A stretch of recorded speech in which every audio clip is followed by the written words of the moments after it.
A lot has changed since your Uncle Joker has been away. New Gotham, new rules, even a new Batman.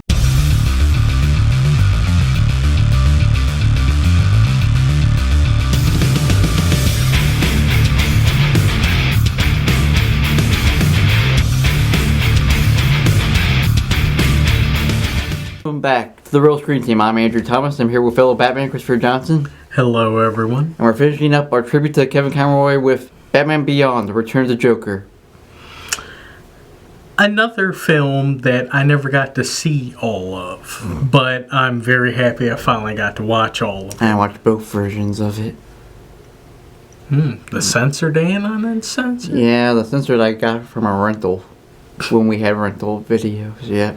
A bygone era. Yeah. But, getting to the overview. Batman Beyond, Return of the Joker is a 2000 direct-to-video animated superhero mystery film produced by Warner Brothers Animation and distributed by Warner Brothers Home Entertainment. The film was directed by Kurt Gaeta and written by Paul Dini, based on a story written by Dini, Glenn Murakami. Thank you. And Bruce Timm. The film is the third film in the DC animated universe and is based on the animated series Batman Beyond, while also serving as a continuation and resolving plot points from the new Batman adventures. The film stars Will Friedle, Kevin Conroy, and Mark Hamill. And the synopsis. In the Gotham City of the future, an older Bruce Wayne trains a high school student, Terry McGinnis, to replace him as Batman. Meanwhile, the Joker has reemerged as the leader of the Jokers, a gang inspired by their evil hero, who was previously thought to be dead. Terry tries to stop the theft of communications gear by the Jokers, but the Joker narrowly escapes. The truth about the Joker's life and death slowly emerges through violent confrontations. This was an awesome movie. Yes. Yeah, most of it we give credit to the new Batman. Yes. Will Friedle as Terry McGinnis. Yeah. I have to admit, I haven't watched as much Batman Beyond as I should. But what I have seen, I really do like. Yeah. Will Friedle is fantastic. Yeah. And I like his version of Batman. Yeah. He's more of a wisecracking Batman. Yeah. You know, he's his own unique self. Yeah, like you said, the Bruce was never a Robin. Yeah. But that doesn't take away how fantastic Kevin Conroy is. Yeah. You know, whether we see him as Bruce in his prime or when we see him as old man Bruce. Yeah, although we do get to see him laugh, sadly, from the Joker toxin. Yeah, which was... That was one of the various intense and dear God moments that we have in this whole film. Yeah. Yeah. And Kevin Conroy laughing in Batman voice is a scary thing. yeah, he even and does the Croucher Deal Man try and make Terry McGinnis quit because he doesn't want him to get hurt. That was mainly why he wanted Terry McGinnis to give up being Batman. Yeah, Terry, you've been good. I'm gonna need the suit back. Thank you for your work. Yep. But can you blame Bruce? Because he's been good at get rid of his own relationships, whether it's from Dick, Barbara, and then Tim Drake. Yeah. Pushing them away. All sorts of terrible ways. Yeah, yeah. But, with talking about the Batman, Yeah. should we go into the Commissioner? Yeah. Okay. Angie Harmon as Commissioner Barbara Gordon. Yeah, this was her first voiceover, because she would continue to voice over Commissioner Barbara Gordon to the 3rd season Batman Beyond. Replaced Sucker or Channing for that final season. Which I like Soccer Channing. Yeah. But she did do a good job. Yeah. And it is kind of cool to see Barbara become the Commissioner. Yeah. And she's also the only character to stay out of it. Yeah, because she knows. Yeah. She knows all the horrible things the Joker can do. Yeah. But speaking of Barbara Gordon, we also have a young Barbara Gordon in her prime as Batgirl. This time played by Tara Strong. Yeah. For only really a flashback. Yeah, which was a great flashback. Mm-hmm. But it is really cool to see Tara Strong doing this, because she actually got to have an interaction with her predecessor in playing Harley Quinn, Arlene Sorkin. Well, Arlene Sorkin didn't retire yet, so she didn't really give it to Terry till after she retired. Yeah, but it's still cool to see that interaction of, the original woman who played Harley Quinn, the woman Harley Quinn is based off of, facing off against the woman that would succeed her. Yeah. Which, of course, Arlene Sorkin, fantastic as always as Harley Quinn. We forgot to mention she was also a cameo in Mask of the Phantasm. Oh, yeah. The I as engagement. For engagement, yeah. And we should also talk about Dean Stockwell as Tim Drake and Matthew Valencia as young Tim Drake as Robin. Yeah. Both did fantastic. You don't get much of Matthew Valencia as Tim Drake because he's mainly Joker-fied. Very true. And not even voiced by Matthew Valencia. Very true. Yeah. Yeah, voiced by the queen of voice direction herself, Andrea Romano. Mm-hmm. I feel bad for Tim Drake in this Yeah. one. Dear God, the stuff he went through in this. Yeah, both as a kid and as an adult. Yeah, it's really, really messed up. Yeah, he was basically the Joker's guinea pig. In more ways than one. Yeah. I mean, he tortured the kid to the point that he Broke.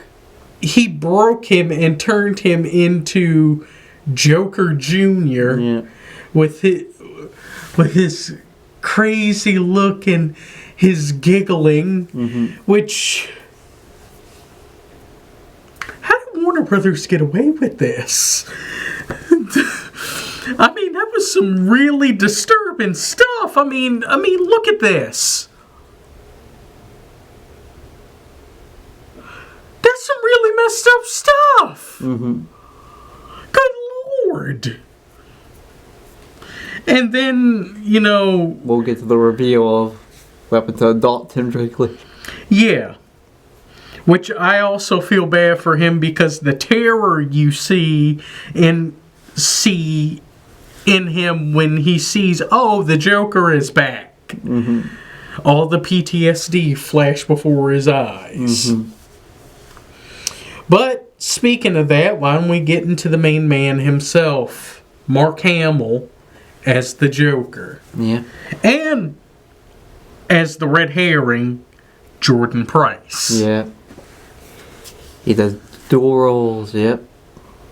Which is actually very cool to Yeah, he see. gets to speak with his own regular voice. Yeah. Yep. That they even animated him to look like his Joker. Slightly, only without the makeup. Yeah. But it was actually cool to see, you know. Yeah. Plus, dear God, the final confrontation between Bruce Wayne's Batman and the Joker. Yeah. Yeah. That line. You're just a little boy in a place you crying for mommy and daddy. It would be funny if it weren't so pathetic. Oh, what the heck. I'll laugh anyway. Which was a great line. Yeah. It was. Mm-hmm. But the fact that Joker finally finds out who Batman is, and he's kind of disappointed about it. Yeah. Yep. He was going to... So he decided to go, hey, I found out you're trident. I'll just kill you now. It's no fun anymore. Yeah. But what ended up happening to him wasn't necessarily so funny now, was it? Either version of that death. Yeah. Though I prefer the true ending, of which he was trying to get Joker-fied Tim Drake to shoot Batman, but in the end... Which, that was intense. Yeah. We legit saw the Joker die. Yeah, but the Joker is also not bad at killing his teenage henchmen. Very true. With that same gun. Very true. You gotta love, the flag gun that actually is still a gun. Yeah. Bonk? Oh yes, dead. But, hey, Mark Hamill's performance in this whole film was fantastic. He just didn't like, although during the making of it he didn't like it because they told him to calm down, that they went in a much more smooth and sinister Joker, not so manic. Not the bombastic one that we've always known him. Much more calmer. Yeah. Why? Because he's older? Yeah. That's no fun. Mm-hmm. Yeah, but it was one of his best performances. Very true. Very no matter true. what he thought about behind the scenes, it was still one of his better performances. Very true. But, seeing as though you brought them up, why don't we get into the Joker's gang? The new ones, yeah.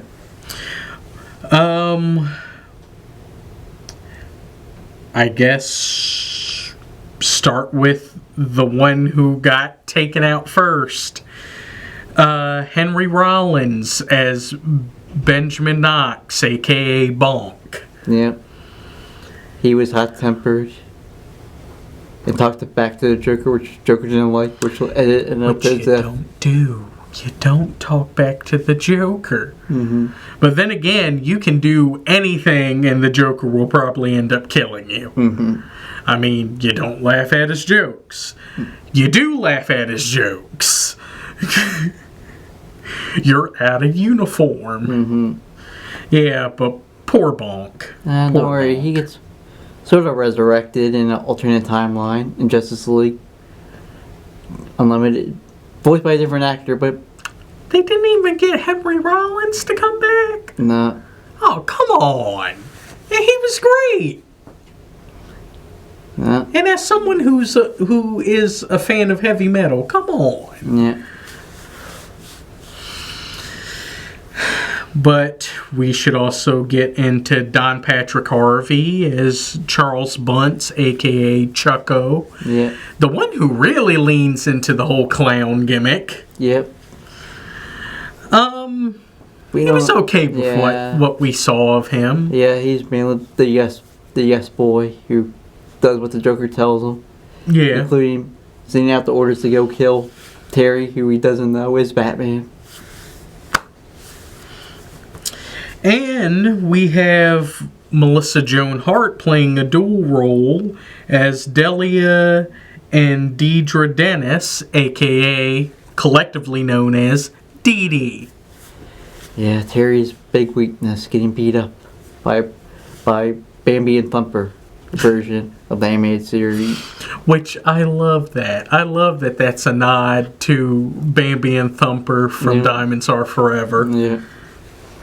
But I really enjoyed Melissa Joan Hart's performance. You almost, for real, you couldn't recognize her. Yeah. She really did a good job. Yeah. And finally, Michael Rosenbaum as Stuart Carter Winthrop III, a.k.a. Ghoul. He does a great Christopher Walken impression. Him before Smallville and being the Flash in the Justice League animated series. Which is actually pretty cool to realize. Yeah. You know, to see how things like escalated in importance. He did reprise his role as Ghoul in that alternate future. Oh. Yeah. Oh, so they could get hit. Well, he was already there. Yeah. So did Melissa come back? Yeah. Yeah. Okay, so they could get everybody else, but they couldn't get Henry Rollins. Yep. Shenanigans. Mm-hmm. But yeah, I did like Michael Rosenbaum as Ghoul, despite the fact of, does he really fit in the Joker's gang? He seems more like a Scarecrow continuation. Well, there's no real Scarecrow gang in the future, I guess. Well, he should be the one continuing the idea of Scarecrow, not being relegated with the Jokers. Yeah. Well, they made this role specifically for him because he did a good Christopher Walken impression. Which reminds me too much of the actor that played Chip from Batman Returns. Yeah. So we get more Christopher Walken, only without Christopher Walken this time. But having Christopher Walken is a great thing. Yeah. Yeah. And let's not forget Frank Welker as Wolf the Hyena Man. Yep. One of his best roles. Well, that and he's the Bat Hound as well. Yeah. I mean, once again, if you need a man to do animal voices, Frank Welker is your man. Yep. Yep. It was mainly him versus Ace. Once Terry realized. So it was Frank Welker fending off Frank Welker. Yeah. And what the heck? How did Wolf the Hyena Man be? How is he what he is? Splicing. You have to go watch the series, because that's the thing that kids do in the future. They decide, instead of getting a tattoo, they just splice their DNA with other animal DNA. Yes, that's a thing in the anime series. What in God's name is up with this future? See, that's just what we need. Yeah, God forbid if that actually. Yeah, Terry even became Man-Bat briefly. But thanks to a forced splicing. Oh. In one episode, yep. Oh. And Bruce had to go get him out of it. Did he have to suit up? I think so. I think, isn't that when he uses the more robotic suit? Yeah. But good Lord. Yeah. But I really enjoyed the Joker's gang. Yep. You know. For what they had, yep. Yeah, because this is the Joker's show. Yeah. Well, let's see. We did have Lauren Tom as Dana Tan, Terry's long-running girlfriend. Yeah. Who just disappears after she gets attacked from the Jokers at the nightclub. Unfortunately. And never seen again until the following season. And we had Rachel Lee Cook as Chelsea Cunningham. Yeah, nice cameo. Yeah, Dana's friend. Yeah. And we also got to see Terry's mom, Mary McGinnis, played by Terry Garr. And we got to see his little brother, Matt, played by Ryan O'Donoghue. Yeah. Just so it reminds that Terry still has a little family. Yeah, despite the fact of who he thought was his father. Yeah. But we'll do that once we get to the Justice League animated series. Yeah. But we should also reveal who the Joker really is. Should we go ahead? Yeah. So yeah, spoiler alert for all this. If you're watching on Pack 14, change the channel. If it's on here. If not, just pause the YouTube video and then come back after watching the film. Yeah. Everybody good? Mm-hmm. The Joker was Tim Drake. So, kind of, sort of. It's mainly Joker in Tim Drake's body. Yeah, thanks to, computer chip situation in which the Joker was able to put his conscience into this chip and implant it on Tim Drake. While he was torturing him as a kid. I swear this man had... I swear, but I'm not quite sure why no one noticed it. It was there the whole entire time. I think that's my only real gripe is no one noticed it for that many years. Did Tim have a mole, or maybe? I don't know. That no one ever really noticed? Guess so. But either way, yeah, Joker made sure to have a contingency if that conflict would be his final conflict with Batman, which it turned out to be. So he was like, yeah, just in case, I'm going to implant my consciousness into Tim Drake. Yep. Just in case if I ever want to come back. Yep. And dear God, things just did not go Tim Drake's way in this whole film, now did it? Yeah. Of course, the Joker underestimated Terry. Yes, because what led on to quite possibly one of the best confrontations with Joker against someone who isn't Bruce Wayne. Yeah, Bruce Wayne, he usually has to just beat up Joker into submission or let the Joker cause his own destruction. Mm-hmm. Terry, play the clip. Emotional damage. Emotional damage. Mm-hmm. He was able to beat Joker by just telling him about himself. Mm-hmm. Essentially making fun of him, cracking wise. He beat the Joker in playing mind games. Yep.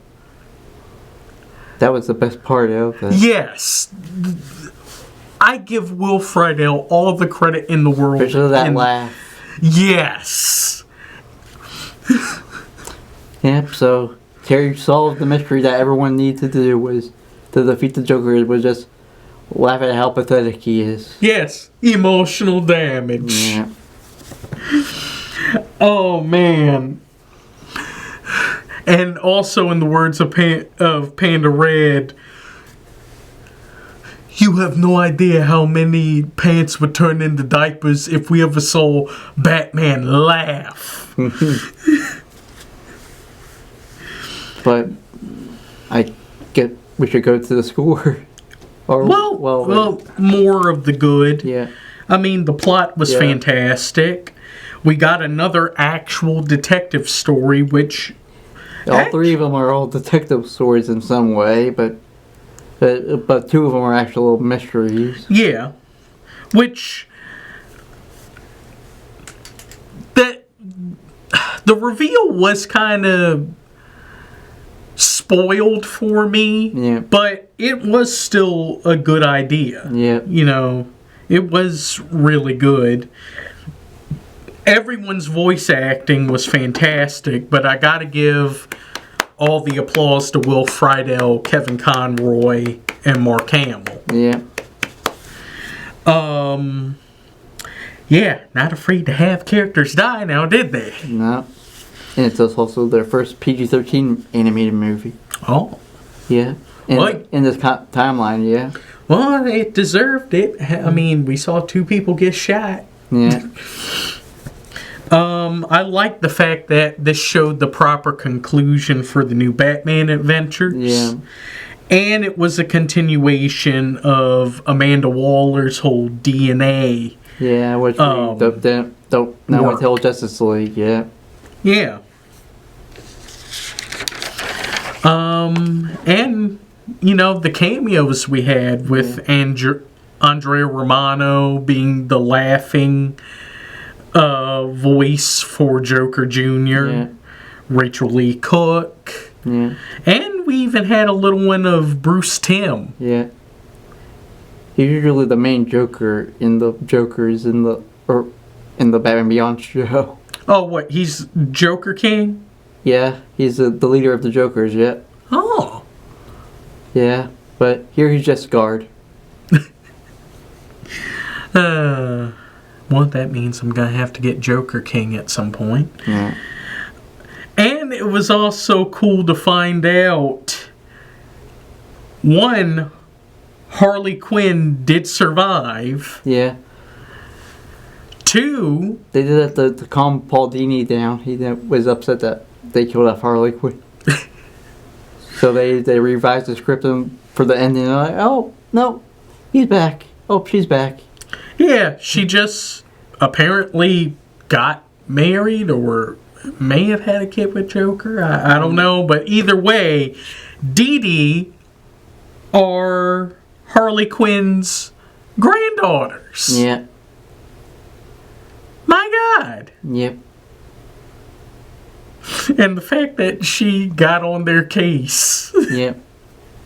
So does that mean Harley reformed? Yeah. Huh. I guess she's not down with gangs. Mm-hmm. Anymore. Yeah. Now, the only bad thing I have with this, they bring up Dick Grayson, but we don't get to see Dick Grayson. Yep. Would have been nice to have Terry talk to Dick about his experiences, yep.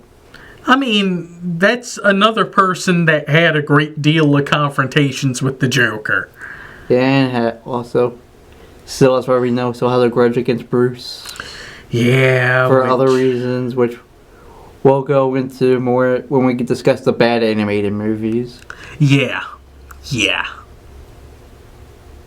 But overall, let's get into scores. Alright. I give this a 10 out of 10. Oh. Yeah. Okay. This is my favorite Batman and Joker. This is my favorite Joker movie. I will always watch this next to the Batman 89, the Laughing Fish episode, then this, and then The Dark Knight. Yeah, so those are usually my 4 Joker marathon, usual. I'm going to have to agree with you. I give this a 10 out of 10. Mm-hmm. It stands head and shoulders next to Mask of the Phantasm. Mm-hmm. It really is a fantastic film. And I'm very happy I finally got to see the whole thing. Yeah. And this really gets me invested in seeing Batman Beyond all the way through. Yeah. Well, you can watch it on HBO Max. Yep. For now. Yeah. Yeah, but if you disagree with our statement, go find us on Facebook, The Real Screen Team, where else? You can also find us on Reddit, Instagram, and TikTok. And find us on YouTube and make sure to definitely comment for the algorithm, whether you agree with our comments or not. And give us some feedback. Yeah. Yeah. Hopefully, some feedback eventually. But before we go, we have another couple marathons we're announcing. Well, yes. Well, first off, we are going to continue the Doctor Who marathon. Eventually, it's just taking a while. Yeah, we ran into some issues as far as trying to get all of our props and things, but it's now getting... It's now in process. Yeah. Which hopefully soon we will have our reviews for the first Doctor, played by William Hartnell, and the second Doctor, played by Patrick Trout. Yeah. Well, but then we're doing one more another superhero movie marathon. Only this one's also short, also. Yes. Not just the size of the hero. Ha! Yeah. Funny. Mm-hmm. Yes, we're going to go ahead and do a marathon for the Ant-Man films. We're going to discuss, of course, the first Ant-Man film, Ant-Man and the Wasp, and when it officially comes out, Ant-Man and the Wasp, Quantumania. And we're having it with a special guest, too. So Yes. stay tuned. Yes. Both of them will have a special guest yet. Yeah. So, when it rolls out... Sure. Well, thank you all for watching. Definitely come back and watch us again. Remember to like, comment, subscribe, and share. It really helps. Well, cut, print, that's